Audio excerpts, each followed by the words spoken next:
Canada is one of the countries in the world that has shown the most solidarity with Ukraine since the beginning of the war, and even long before the war.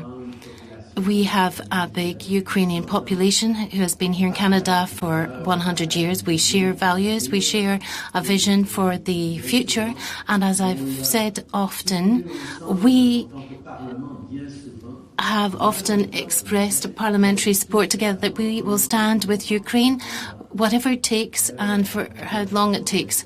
And in the conversations with Ursula over the years on sanctions and military assistance, we've really seen that we are there. We are part of the first line of supporters standing with Ukraine. So, to see the Conservative Party of Canada taking the decision to not support Ukraine in something that they need with the absurd excuse that it's because Ukraine is going to put a price on pollution, that's really ridiculous.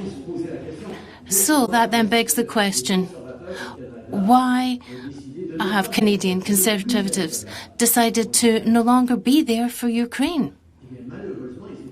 Unfortunately, and it's not just the MAGA Republicans down in the US, but we are seeing this throughout the world, including in Europe, that certain right-wing and extreme right-wing political parties are withdrawing their support for Ukraine and are starting to come up with excuses and reasons that have been provided by Vladimir Putin. So yes, this is extremely worrisome. It really concerns me to see the Conservative Party of Canada turning their back on Ukraine, because that's not who we are as Canadians. That's not what we've been demonstrating for years now.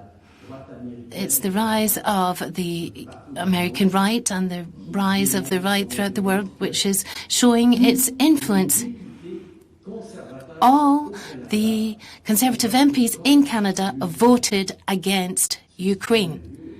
This is something we've never seen, and it really was not expected. Canada has been one of those countries that has been the most steadfast with Ukraine.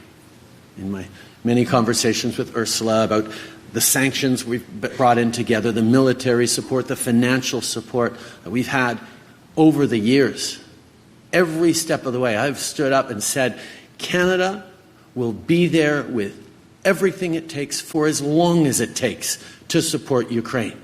And I've actually boasted to her and to others that it's not a political debate in Canada. All parties in Canada stand with Ukraine. So it is particularly troubling to see, even though we are seeing a rise of right-wing rhetoric in the United States with MAGA conservatives, across Europe in certain corners of right-wing politicians and parties starting to pull their support for Ukraine, starting to parrot Russian disinformation and misinformation and propaganda, that suddenly the Conservative Party of Canada would choose to not stand with Ukraine in something that they need, that the Ukraine is asked for, and to use the frankly absurd excuse that it's because Ukraine will be bringing in a price on pollution in the coming years. Obviously, that's an excuse, but it's not the real story.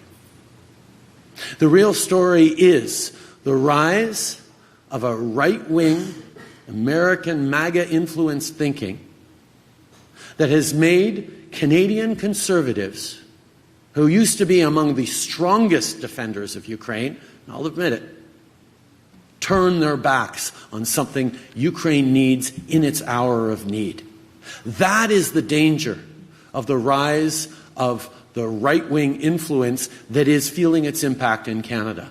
That's what not just Ukrainian Canadians, but all Canadians should be concerned about when the Conservative Party of Canada and Pierre Poilievre turn their backs on history, turn their backs on our friends and allies, turns their backs on the international rules-based order and our support for the UN Charter and territorial integrity. It is of real concern and should be of concern to all of us because we're seeing that spiking up all around the world. This concludes the press conference. Thank you very much. So, my friend. Thank you.